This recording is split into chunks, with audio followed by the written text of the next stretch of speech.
Boa noite, minha Paraíba. Estamos ao vivo, começando agora mais um Frente a Frente pela sua TV Arapuã. Prepare-se para mais uma noite de análise aqui no Frente a Frente, há 10 dias do último dia de convenções partidária. Nós reunimos e trouxemos mais uma vez nossos convidados, analistas políticos aqui para debater os principais movimentos da política nesse momento, com vistas ao dia 2 de outubro, quais são os desafios dos candidatos que estão postos aí e que até o dia 5 de agosto tem que fechar e definir suas chapas. O professor Gonzaga Rodrigues, cientista político, está aqui conosco. Anderson Pires, publicitário, consultor de marketing político, e o advogado Rui Galdino, analista político aqui na Paraíba. Todos eles junto com você, fazendo aqui o Frente a Frente dessa noite. Vamos juntos.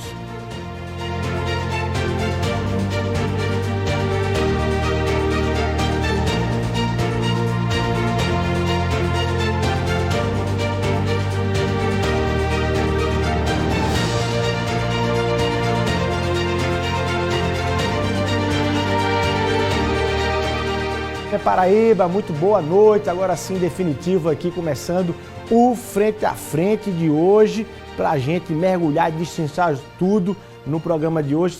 A começar até fazendo aqui uma correção, postei uma homenagem ao nosso grande Gonzaga Rodrigues, mas quem está comigo hoje aqui, na verdade, é o professor Gonzaga Júnior, Luiz Gonzaga Júnior. Boa noite, professor, obrigado pela sua presença. Boa noite, Luiz. Inclusive, obrigado.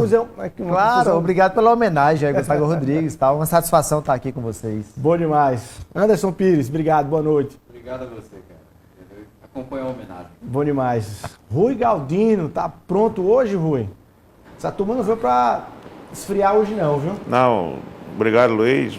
Obrigado por mais um convite. Estamos aqui mais uma vez e vamos debater aí o que a Paraíba precisa escutar. Bom demais. Olha, vários temas aí, composição das chapas todas, do governador João Azevedo, falta vice para todo mundo, falta o senador de João. Tem também uma discussão ali na composição do vice de veneziano, é Cartacho, é indicação de Cartacho, é do PT, o PT saiu chateado de tudo isso. Tem também movimentação lá em Campina Grande, com o Bruno Cunha Lima, com os Ribeiro, nessa discussão do progressista. Mas vamos começar por um debate nacional, porque ontem foi convenção do presidente Jair Bolsonaro, confirmado candidato à reeleição com o general Braga Neto na condição de vice-presidente da República. E no seu discurso, de um pouco mais de 30 minutos ali, o presidente Jair Bolsonaro mandou recado para todo mundo e fez uma convocação ali para o 7 de setembro. Vamos ouvir o que é que o presidente, só um trechinho do que é que o presidente disse, para a gente voltar aqui. Eu quero ouvir a opinião de vocês em relação ao clima que o presidente está inspirando, estimulando aí nesse momento. Vamos ouvir aí o presidente Jair Bolsonaro ontem na sua convenção. Nós somos a maioria, nós somos do bem, nós temos disposição para lutar pela nossa liberdade, pela nossa pátria. Convoco todos vocês agora, para que todo mundo, no 7 de setembro, vá às ruas pela última vez. Vamos às ruas pela última vez.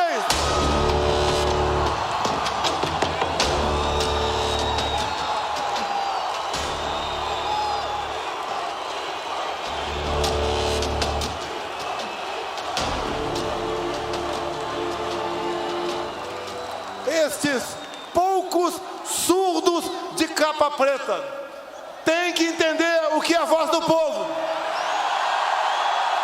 Tem que entender que quem faz as leis é o Poder Executivo e o Legislativo. Poucos surdos de capa preta. Vocês se mexeram nas cadeiras aí enquanto o presidente estava falando. Por quê? Esse discurso vale registrar. O presidente não falou em urna eletrônica nessa convenção. Ele não mencionou. Mas reuniões, enfim, anteriores, inclusive com os embaixadores, deixou claro que continua desacreditando das urnas. Há um desenho, um roteiro, uma crônica anunciada de algo mais do que a eleição do dia 2 de outubro? Eu queria já começar, Luiz, dizer que isso é delinquência. Bolsonaro é um delinquente institucional. O que ele quer é bagunça. O que Bolsonaro está patrocinando é a bagunça nesse país. Ele quer bagunçar o processo. O roteiro é bem simples. Ele primeiro desacreditar as urnas, e ele já criou, porque a gente não pode negar que é o presidente da República. O que Bolsonaro fala ressoa numa parcela. O clima já existe. Bolsonaro ele não saiu do palanque, como ele vive fazendo campanha, porque motociata com dinheiro público é campanha. O que a gente não tem é um TSE agindo como deveria, inclusive usando recurso público, usando a segurança pública para patrocínio de propaganda eleitoral. Ponto. Isso é uma coisa. Para além disso, ele criminaliza um instrumento. Se a gente pensar em duas coisas que o Brasil deve se orgulhar, né, do ponto de vista internacional. É o Programa Nacional de Imunização, que ele fez questão de também criminalizar, e o outro é o sistema eleitoral, a parte das urnas eletrônicas, né? O que ele fez, outro gesto de delinquência foi chamar quase 70 embaixadores para poder desacreditar, e teve a resposta internacional também, de não só embaixadas, por exemplo, a Embaixada dos Estados Unidos se pronunciou contra e acreditando nas urnas eletrônicas, como o próprio governo americano também se pronunciou.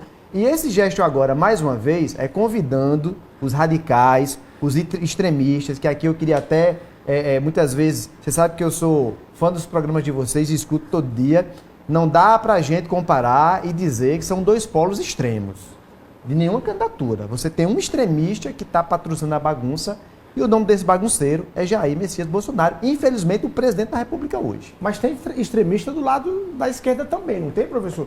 Que não está com o poder que o presidente Jair Bolsonaro tem, porque está fora do poder. Mas nem radicaliza pela violência, nem desacredita o sistema, nem tampouco puxa o discurso de golpe, que é o que ele faz. Agora, vamos para resumir, você está querendo dizer que só existe um resultado supostamente legal no dia 2 de outubro ou no dia 30 de outubro. É se Bolsonaro vencer. Se ele perder, o clima já está montado para se configurar uma fraude eleitoral. Para qualquer um, porque, Luísa... E o 7 de setembro não seria o dia do golpe, o 7 de setembro seria o dia de olha o meu tamanho para um... E o dia de mostrar a bagunça, de provocar, da provocação. É o dia, tanto que não só as candidaturas de Lula, mas todas as outras candidaturas estão dizendo que não haverão manifestação também nesse dia, para não aceitar e não cair em armadilha de provocação, que é isso que se quer.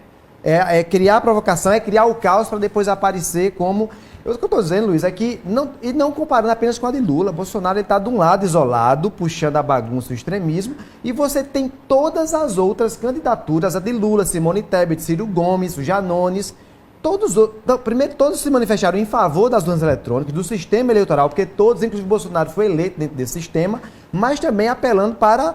Você teve um manifesto essa semana passada, Anderson, né, e Rui, dos bancos, dos empresários, estão mais de 6 mil assinaturas, puxado inclusive lá pelo Setúbal, lá do Banco Itaú, né? Assim como outros setores também do judiciário.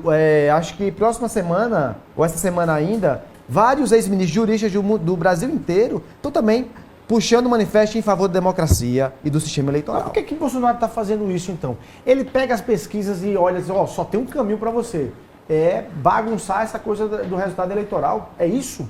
Luiz, qualquer candidatura do porte de Bolsonaro tem condições suficientes para fazer um estudo preciso do que é que aponta o resultado eleitoral. Né?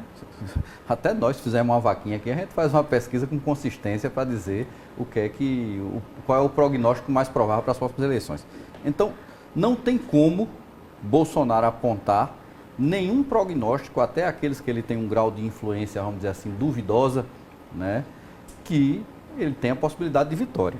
Você está dizendo, peraí, nós estamos no dia 25 de julho. Não existe nenhuma pesquisa você tá dizendo hoje à no noite Brasil. Para quem está acompanhando a gente, que. Não existe nenhuma pesquisa no Brasil ou de institutos também de fora do Brasil que aponte a possibilidade de vitória eleitoralmente de Bolsonaro. Com base nisso, ele precisa desacreditar em todo o sistema, inclusive na parte que tem a ver com a aferição, né, da vontade popular. Porque no final das contas, a urna é a última das pesquisas. E você precisa, de alguma maneira, dizer que todo o processo é contaminado a partir até mesmo das próprias pesquisas. Agora, eu vou fazer uma pergunta para vocês que Bolsonaro costuma fazer. Se Lula vai vencer as eleições, por que é que não tem essa tal dessa auditoria sem tranquilidade? Não, nunca foi dito isso. Essa é Bolsonaro pergunta isso. Nunca foi dito isso desta forma. Porque a auditoria existe. Ele está querendo que ele tenha uma auditoria paralela feita pelos seus. Pois bem, é quase como ele chamar os seus filhos e dizer assim, vamos auditar aqui as eleições e dizer que se foi fraudada ou não. Se ganhar, ok. Se ganhar, tá ok. Se não ganhar, eu ainda, né, tenho a prerrogativa de dizer se é válido ou não. Peraí, né? Você está dizendo, você acha que ele levantaria... Se a Justiça Eleitoral dissesse, eu vou cumprir o que você está dizendo, ele mesmo assim ia arranjar outro problema? Não, Luiz, é o seguinte, Bolsonaro não está querendo auditoria. Ele está querendo a possibilidade de referendar se o resultado é válido ou não. É completamente diferente. As urnas eletrônicas são auditadas. Pra você ter uma ideia, o processo de urna, né, eletrônica no Brasil evoluiu tanto que agora, você lembra aquela apuração paralela que vocês fazem todo ano na rádio, na TV? Agora ficou tão fácil que tem um QR Code para você ler aquilo automaticamente, já chegar no seu computador, você não precisa mais nem gastar com o telefonema para o seu repórter que está lá no meio da rua. Os plantonistas. Então, a apuração da Rádio Arapuã esse ano vai ser muito mais rápida, viu? Muito mais rápido. Você pode ter certeza que você terá uma velocidade de apuração paralela de uma velocidade nunca vista antes, porque o cara não vai precisar estar olhando o boletim de urna, ele vai lá copiando o QR Code. Você já imaginou o absurdo que é, Luiz, alguém pressupor uma fraude que conseguisse englobar todos os setores e os níveis que estão envolvidos no processo eleitoral brasileiro? É algo absurdo. Agora, nós não estamos falando com alguém que trabalhe com a lógica da sanidade. Bolsonaro trabalha com a lógica da dissonância cognitiva de maneira coletiva, apesar de que ele faz isso de maneira orquestrada e pensada. Não imagine que Bolsonaro seja um bobinho, seja um maluco, seja um ato, não.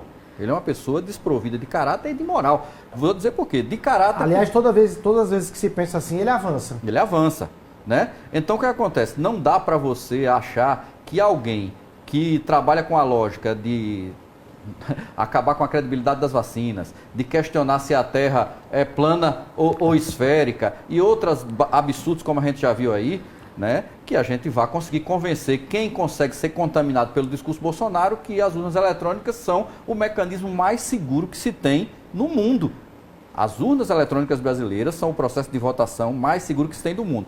E só quem não participou de processos eleitorais no Brasil antes das urnas eletrônicas não tem dimensão do que era a fraude antes. Ô Rui Galdino, o seu silêncio aí está me comunicando que você está concordando com o que disse o professor Gonzaga Júnior e com o Anderson Pires. O professor, inclusive, disse que chamou de delinquência institucional o que o presidente está dizendo, e Anderson Pires está acabando de dizer que existe aí uma loucura, né, motivada aí pelo presidente Jair Bolsonaro, que ele teria ali algumas suas capacidades mentais estariam aí questionáveis. Não as dele.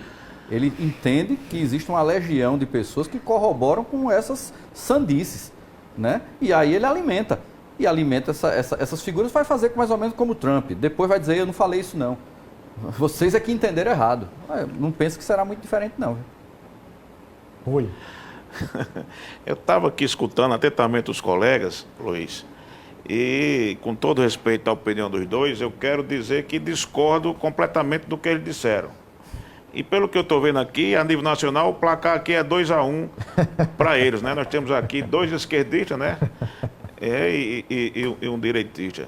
Então, veja bem, minha gente, não tem nada disso. Esse discurso da esquerda é uma retórica que já vem de muito tempo. O colega disse que era uma sandice do presidente dizer o que ele disse ontem lá, durante a convenção do PL, que lançou ela mais uma vez. O outro colega falou que as urnas, não sei o que e tal. Veja bem, as pesquisas, tal, não muda. Veja bem, eu escutei mais coisas, apenas não só foi esse discurso que você passou aí, não. Eu escutei mais coisas nessa convenção, principalmente essa aí, que é o que está saindo no país todo. Bolsonaro convocando a população, os eleitores, mais uma vez para o dia 7 de setembro. Pela última vez. Pela última vez, e isso me traz a seguinte leitura. Vocês se lembram que no 7 de setembro do ano passado, Bolsonaro fez mais ou menos essa convocação e a população foi para as ruas, você viu? Mostrou força, teve volume. Até parecia final de Copa do Mundo com o Brasil campeão, o povo todo na rua comemorando. Isso. Mais ou menos parecido, verde e amarelo, aquelas coisas todas.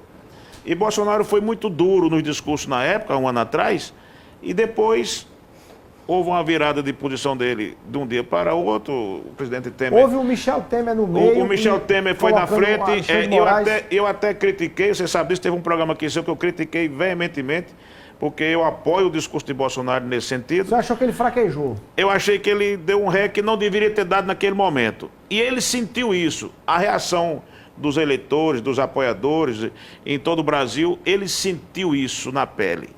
Então ele, nessa convenção, volta com o mesmo discurso, dessa vez mais contundente, dizendo que pela última vez,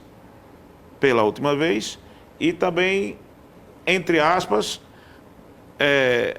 ameaçando o STF, chamando de capas pretas, né? Surdos. Capas pretas. Os surdos de capa preta, que quem faz as leis nesse país é o executivo e o legislativo e não o judiciário. E é verdade. Então, veja bem, qual é a minha leitura que eu faço? Eu venho dizendo, Luiz, há um mês atrás, e respeitando a opinião dos colegas, e venho escrevendo, inclusive, que eu acho, pelo que eu estou vendo, o que meu coração diz, pela experiência que eu tenho, e que eu conheço bem a cúpula bolsonarista em Brasília, eu acho que vamos ter novidades até o dia da eleição, nesse país. Veja bem. Como assim? Eu estou dizendo, e principalmente depois desse discurso, eu acho que vamos ter novidades até o dia da eleição. Você tá anunciando o quê? Um autogolpe, é isso? Eu não, veja bem. Eu estou dizendo, e vou repetir, que eu acho que vamos ter novidade até o dia da eleição. Esse 7 de setembro que Bolsonaro clamou na sua convenção, é exatamente um mês antes das eleições, do primeiro turno das eleições.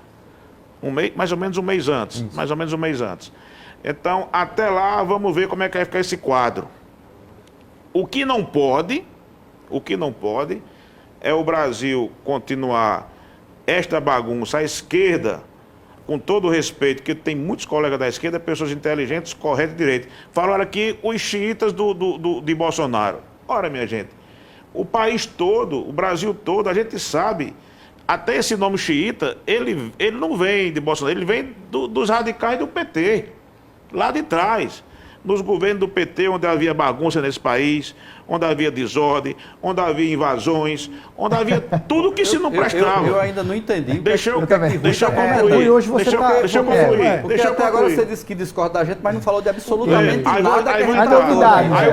Aí o colega não. Primeiro, não é uma sanidade, é uma posição dele como presidente da República, que vai botar em prática. Segundo, essas urnas eletrônicas que vocês falam tanto. Minha gente, eu também acho que as urnas eletrônicas não tem problema nenhum. Elas são corretas. Agora, custa nada, já que tem essa dúvida, e você levantou aqui, custa nada colocar uma impressorazinha ali para imprimir o voto, se for necessário, numa possibilidade de recontagem. Não custa nada. O próprio governo federal já disse que tem dinheiro suficiente para bancar esse gasto. Oi. Então, por que não se faz isso? Então, veja bem. Lá na minha mãe d'água, lá no pé da Serra do Teixeira. Amigo, deixa eu concluir. Então, veja bem. Então, tudo isso são balbúrdias da esquerda e pesquisa eleitoral, com todo respeito. Eu sou um crítico, quanto mais de pesquisas eleitorais. Você sabe, elas têm falhado aqui na Paraíba e no Brasil. Pelas pesquisas, Bolsonaro não teria sido eleito presidente da República. Isso não é verdade. Não teria sido eleito presidente da República. De última hora foi que apareceu. Isso não é verdade. Isso é outra mentira que o bolsonarismo agora, inventou. da mesma maneira que é a mesma história, é a retórica. Eu não acredito em pesquisa. Agora eu pergunto, tem pesquisa melhor de que você vê um candidato, um pré-candidato nas ruas, com a população atrás, e um outro candidato que não sai nas ruas, não vai na calçada? Você está dizendo que Lula não vem no dia 4 do Busto Tamandaré? Não sei. Lula e Petrolina. Luiz, não sei se Lula vai vir. Não sei se Lula vai vir no dia 4. Essa semana eu compartilhei até no Instagram, né? Um chequezinho voltando. Vamos acabar com o Pix. Vamos voltar o cheque, vai ter um protesto em frente da Mesbla, aqui na Lagoa da Mesbla, né? É pra gente voltar, não é pra gente voltar? Porque eu tava lá minha mãe d'água, lá no pé da Serra do Teixeira, minha cidadezinha, até mandar um abraço para seus, né, Gil, né, Diedísio e Riva, que são seus ouvintes também, Luiz, lá. Aproveitar e mandar um abraço pro Vale do Mamanguape, que acompanha o Frente a Frente aqui, viu? Um beijo aí para o pessoal de Mamanguape. Lá em Mãe d'Água, o voto impresso lá, com a urninha, como é que chama? Com a impressora lá. Agora a gente chamava de voto de cabresto. Então não adianta, Rui, a gente com a tecnologia que a gente tem hoje, querer voltar a isso. Não Você quer altera a voltar ao tecnologia, atraso. o eletrônico continua Eles voltar apenas atrás que é um porque na voto cidade impresso. pequena, isso serve, Luiz, Apenas que para é um voto impresso, pressão, não altera para nada. ameaça, entendeu? O voto cabresto, é o que existia no Brasil, o coronelismo e tal. Botar Pronto. miliciano para Miliciano é um atraso. Na favela do Rio de Janeiro. Favela, Pronto. querendo saber em quem você votou. Então já Ou existe. seja, então, vocês estão dizendo que tem uma estratégia a mais do que somente... Óbvio que tem uma estratégia de intimidação, da mesma maneira, quase tudo de Bolsonaro trabalha na lógica da intimidação. Ele é uma figura que acredita que o autoritarismo e a violência sobrepõem as ideias e o posicionamento dos segmentos sociais. Agora, não dá para a gente debater com dados que são flagrantemente inverídicos. Como, por exemplo? Quem quiser que me mostre uma pesquisa em 2018 que deu que Haddad ganhava de Bolsonaro. Se você me mostrar uma... Não, peraí, tu perdia Ele tudo. tá eu me aposento. Ele tá querendo dizer que perdia. as pesquisas iniciais do começo de uma pré-campanha Mas é claro, apontavam- Quando Todas tinha as o Lula, pesquisas- quando tinha o Todas Lula, as pesquisas, após a definição das candidaturas, dava Bolsonaro em primeiro lugar. E após a facada, ele teve um crescimento exponencial. Isso. E no segundo Depois. turno... Não, Depois. Rui, me desculpe. Nunca existiu absolutamente nenhuma pesquisa. Mas, Se você tiver uma, você no me início mostre. das pesquisas Olha, na Rui, campanha de 2018, não dava Bolsonaro em primeiro lugar. Mas claro que o não. Quieto tá Não dizendo dava. que- Claro que não. Então, Quem isso dava era Lula. Mas Então, quando isso faz que eu uma tô pesquisa... dizendo. Lula. mas uma Outra pesquisa... Lula não era candidato, amigo. Pelo amor de Deus, Lula era candidato. Lula não era candidato. Certo? Lula era candidato, deixou de ser candidato porque resolveram prender ele para não Mas poder não era ser. candidato, então Certo? você está falando Então, em Lula, mas Lula não foi não. candidato. Galdino, eu trabalho com dados, eu não trabalho com achismo nem com ficções. A outra coisa é o seguinte, eu não posso achar que é sério eu discutir, né, a quantidade de pessoas que aparecem na rua batendo palma para o presidente da República. Qualquer presidente da República, certo? Até da Namíbia, que deve ter a popularidade lá embaixo, terá gente suficiente para lhe bater palma e dizer que você é maravilhoso. A gente não pode pensar, olha só o absurdo, vamos dizer que você coloca 2%, né, das pessoas do Brasil apoiando Bolsonaro no dia 7 de setembro. Dá Nós vamos 4 milhões. Não vamos falar da população, não, vamos falar do eleitorado. Nós estamos falando aí de mais de 2 milhões de pessoas. Você já imaginou a dimensão dessas imagens? Se eu começar a acreditar que isso tem mais valor do que o processo eleitoral... Por que o PT não faz Pera isso? aí, o PT faz isso todo dia. Faz não. É outra inverdade que você está falando. Faz não. Se você tivesse Faz semana não. passada em Recife, você ia ver o tamanho do evento de Bolsonaro e não gasta um Com real. imagens superpostas. Não gasta um real. Epa, Com peraí. imagem, a história que chega com imagens superpostas. Para com isso. Assim eu também faço. Para com isso, Assim eu rapaz. também Bolsonaro faço. precisa Peraí, mas gastar. você- mas Bolsonaro precisa gastar, não, precisa roubar. Que o que ele faz é isso. Roubar 2 milhões de reais por semana para fazer motociata. Rapaz, quem roubou esse país foi o PT, rapaz. Quem Pelo roubou amor de Deus, e com dinheiro público. Quem roubou esse país? Oh, meu certo? Deus. É a turma que está com o Bolsonaro. Foi o Valdemar da Costa Não, Neto, foi não Roberto concordo, Jefferson, não concordo. foi Fernando Collor de Mello. Quem roubou esse Essa país foi o turma foi quem PT, roubou. mas o Brasil e o mundo sabe turma aí disso. É o velho da Mas essa van. turma aí já teve com Lula, Pois com vai é, estar com é. qualquer um. Pois Vai é, estar com qualquer essa um. turma que roubou teve com todos. Aquela Agora, turma de entendeu? aquela Agora turma não dá. de motociata, Mas das vocês coisas é estão, com dinheiro mas vocês estão Aí, desacreditando, particular. vocês estão Aí, desacreditando rapaz. Ou não é? o tamanho Aí. das bases de cada um, não, né? Porque Não, Bolsonaro tem a sua o que eu estou dizendo é que se Lula a tem gente for sua fazer ideia. eleição, forte, né? se a gente Viés for forte. fazer eleição a partir desse tipo de análise, aí fica difícil. Aí não tem por que ter eleição. Aí você faz manipulação, entendeu? De acordo com o poder econômico de quem puder levar mais Então, gente deixa eu para o perguntar uma estádio coisa de para vocês. futebol. Para além do debate das urnas eletrônicas, as ações que Bolsonaro tem tomado recentemente, inclusive, de garantia, discute-se as causas ou não, mas de garantia da redução do preço do combustível, que era um grande fantasma e é um grande fantasma. E não houve redução. Essas... Não houve redução. Peraí, não né? houve redução? Não, aí vamos falar. A gente vê nas bombas que houve redução. O preço do combustível é uma coisa.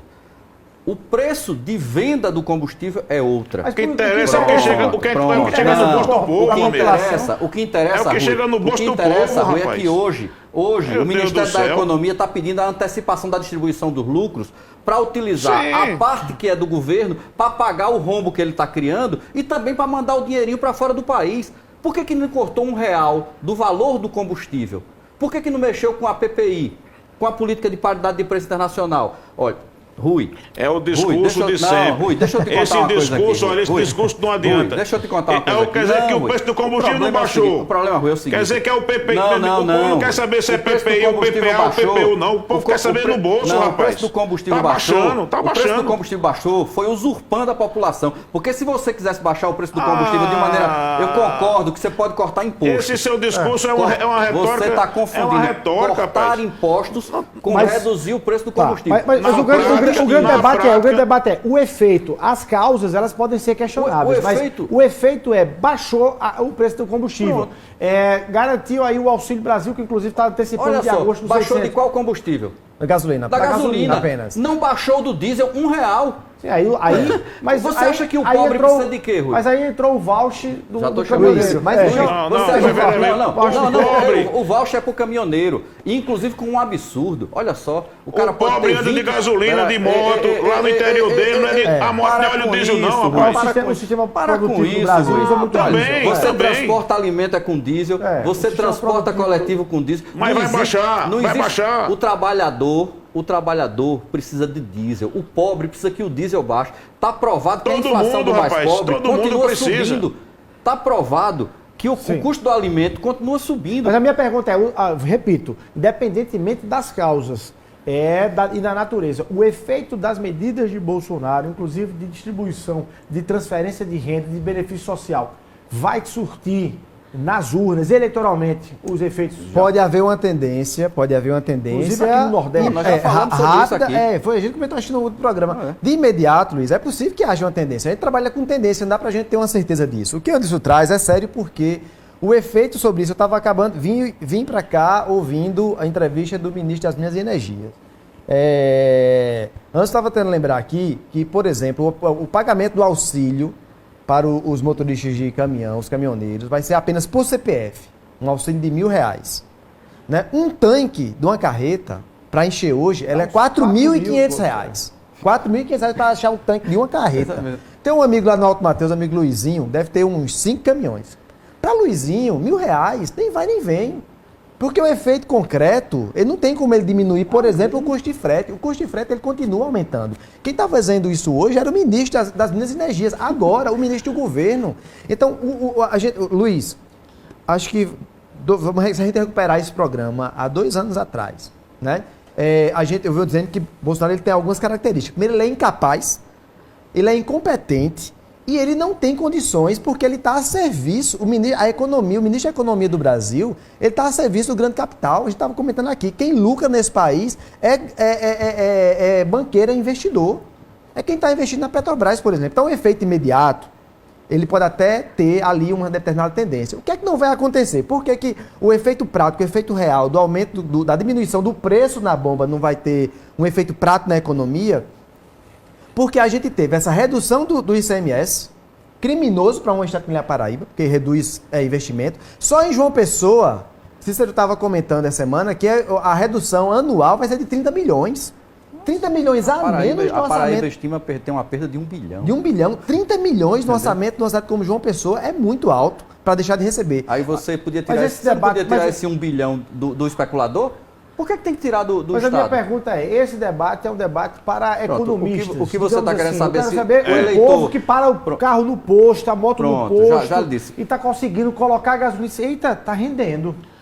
O povo... Tá rendendo aí quando você soma esse efeito no preço dos alimentos, Luiz. Esse efeito ele é ínfimo, ele não tem resultado. O problema é isso, é o discurso da esquerda. Tira de um canto para cobrir outro. É o discurso da esquerda. No governo de Lula, o Bolsa Família era 60, 80, chegou a R$80.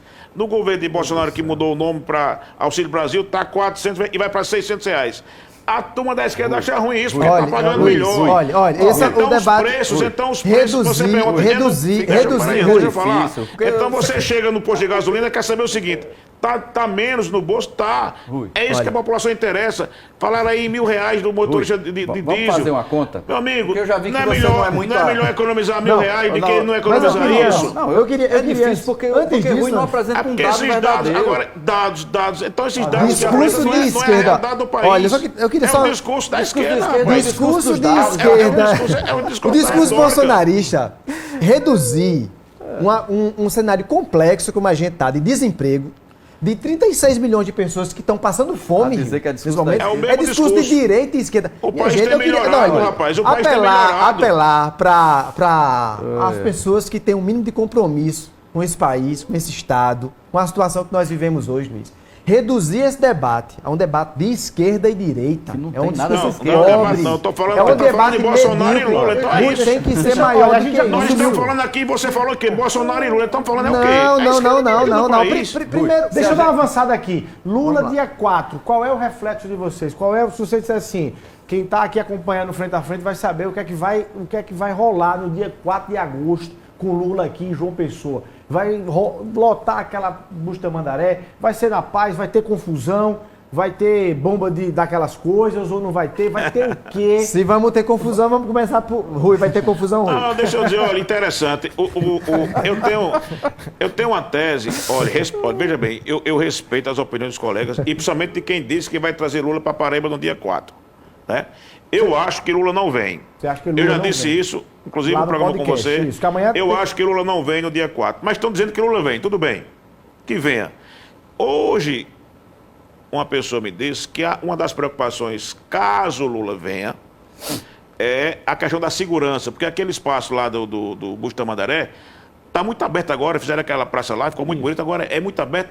Tem muitos prédios e tal. Então o Lula está preocupado com muitos edifícios de lado, está preocupado com a segurança dele. Você acha que pode ter um tiro? Eu não sei por quê. Então Lula já está pensando, segundo a informação que eu soube hoje, que poderá mudar o local, se ele vier. Agora, independente de ser seguro ou não é seguro, eu continuo dizendo e mantenho o que eu digo. Eu acho que Lula não vem a Paraíba no dia 4. Por quê? Mas por quê, Rui? Porque existe aqui na Paraíba uma fratura em dois grupos políticos, um comandado pelo governador João Azevedo e outro que é pré-candidato a governador, e o outro comandado por Veneziano, que também é pré-candidato a governador, e os dois votam em Lula, e Lula, sabendo dessa situação, está numa situação constrangedora para ele. Se vai estar no palanque lá nessa grande festa, os grupos tudo junto, ou não. E tem mais essa. O Veneziano apoia Lula, mas o vice-presidente da República, o Alckmin de Lula, é ligado a João, do partido de João. Então, como vai trazer um presidenciável do porte de Lula para João Pessoa, com dois grupos aqui antagônicos, querendo votar no mesmo candidato e um palanque só para um? Então, isso na prática é constrangedor. Por isso que eu acho que Lula não vai vir a Paraíba e, se vier, vão ter que contornar isso até lá. Eu digo mais, disse a você no podcast, vou repetir aqui. Eu acho que, se continuar essa fratura, Lula não virá a Paraíba durante o primeiro turno. Ele não virá a Paraíba durante o primeiro turno, não é só agora no dia 4, não. Respeitando os que estão dizendo que ele vem, porque é a questão lá deles. Essa é a minha opinião. Eu quero puxar um tema bem específico para contextualizar aí para o nosso telespectador, que o PT, o Partido dos Trabalhadores, indicou 4 nomes para que o senador veneziano Vital do Rego, do MDB, pré-candidato ao governo, escolhesse, dentre esses 4 nomes, o que seria o vice dele. Houve ali, parece que uma demora por parte do veneziano, ou uma movimentação para escolher um outro nome fora ali dos 4 nomes, e o vereador Miquica Leitão, do MDB, bateu na porta e disse: a gente não quer esses nomes, o veneziano tem outro nome e vai apresentar daqui a pouco. Isso chateou, para usar uma expressão mais amena, o PT, que mandou retirar ali aqueles nomes todos e disse a veneziano que ele ficasse muito cavalheiro de escolher o nome. Essa crisezinha foi ali para veneziano benéfica, ou seja, para ele é melhor ele conseguir ter se livrado ali daqueles nomes para poder escolher quem ele bem quer ou não? Estamos diante de um teatro ou não? Não, para mim, aquilo dali foi um exemplo de inabilidade. De quem? Do PT. Né? Porque qualquer pessoa com um mínimo de bom senso vai perceber que os nomes que foram colocados, eles estavam fadados a esse fim.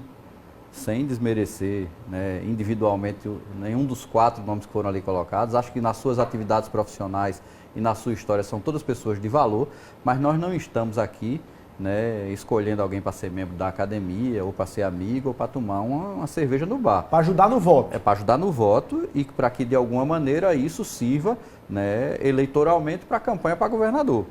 Tá? Então, acho que quando se colocou aqueles 4 nomes, esse desfecho era inevitável.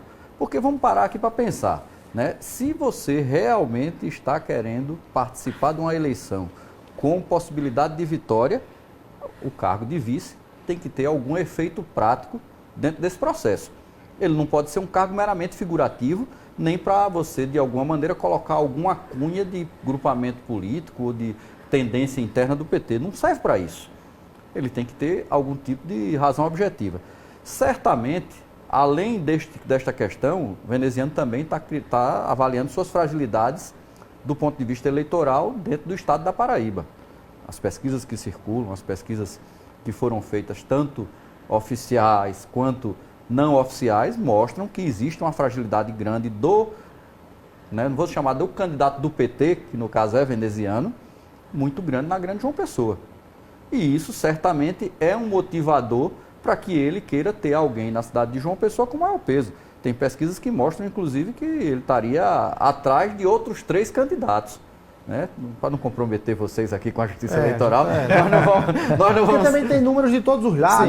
Né? Mas eu falo, inclusive, números do interno do próprio PT, né? Com o Instituto Nacional, com condições que mostram que na Grande João Pessoa existe ainda um desastre muito grande, né? E que seria o principal obstáculo a ser superado. Nesse ponto, a vinda de Lula seria o grande plus da candidatura de veneziano.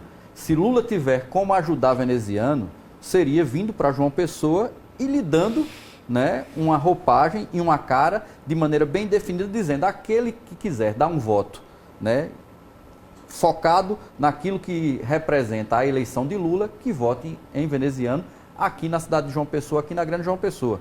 Certo? Esse seria o grande... Aí Rui diz assim, não, mas eu não acredito que Lula vem por isso, por aquilo. Olha, o Lula não vir a Paraíba não é nenhum absurdo.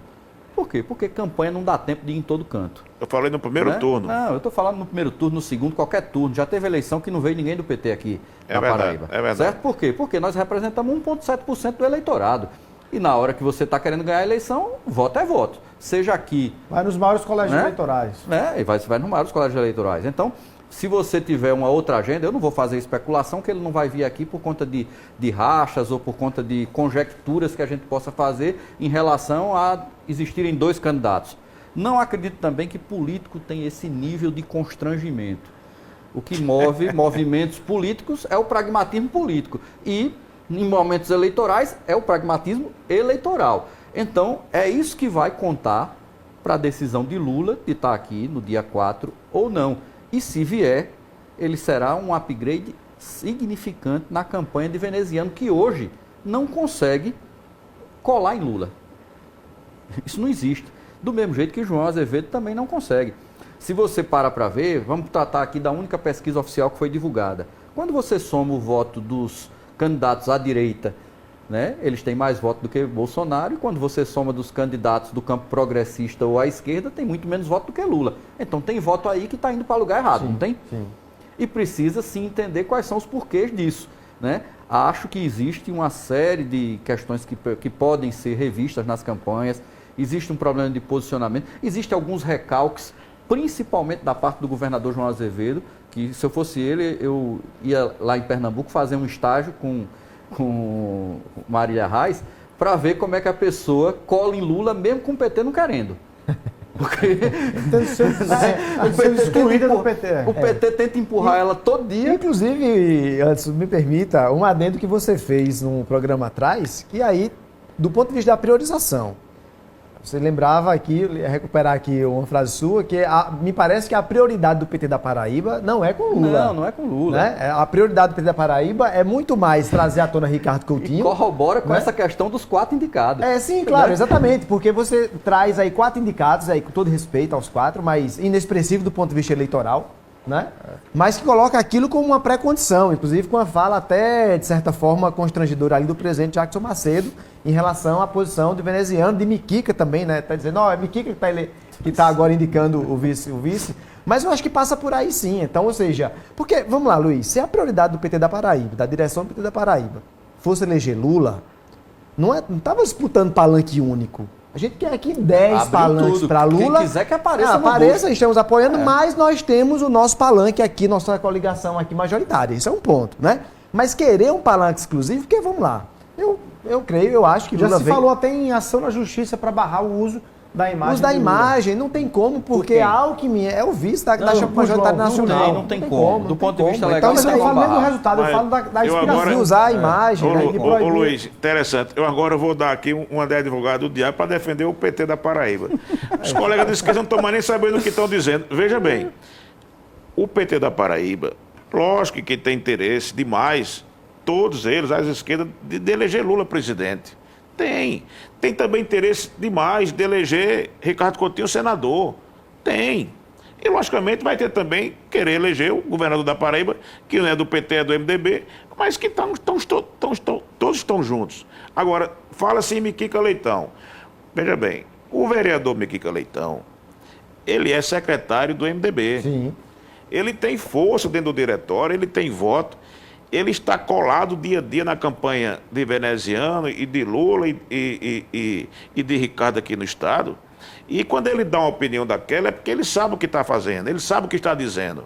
Realmente eu concordo com o colega Gonzaga que os 4 nomes apresentados, a lista do PT, apresentados para ser o vice de Veneziano, com todo respeito, não tem expressão Então, no final das política de contas, voto foi agora. bom para Veneziano. Foi bom. Aí- Agora, quem tem? Quem tem? É isso que eu dentro- vou perguntar. O aí- nome é o de é. cartaz, a indicação de cartaz? Aí você faz uma avaliação dentro do quadro do PT, porque o MDB já tem o caso do governador, o PT já tem Ricardo senador, poderá ter o vice também do PT, se for do PT, dos partidos juntos, se for do PT, quem é o mais forte dentro do PT, fora os que já estão lá. Mas, ô, Rui, Luciano Cartacho. deixa eu acrescentar um ingrediente. Não é só quem é mais forte dentro do PT, é quem é de João Pessoa. Também. Em função dessa composição Luciano Cartacho, geográfica. olha da- só, da- Luciano Cartacho eleitoralmente é o mais forte e também é de João Pessoa. Então, Miquica tem razão. Eu acho que o vice de Veneziano, a vice de Veneziano, vai ser Maísa Cartacho. Maísa Cartacho? A esposa... Mas ela saiu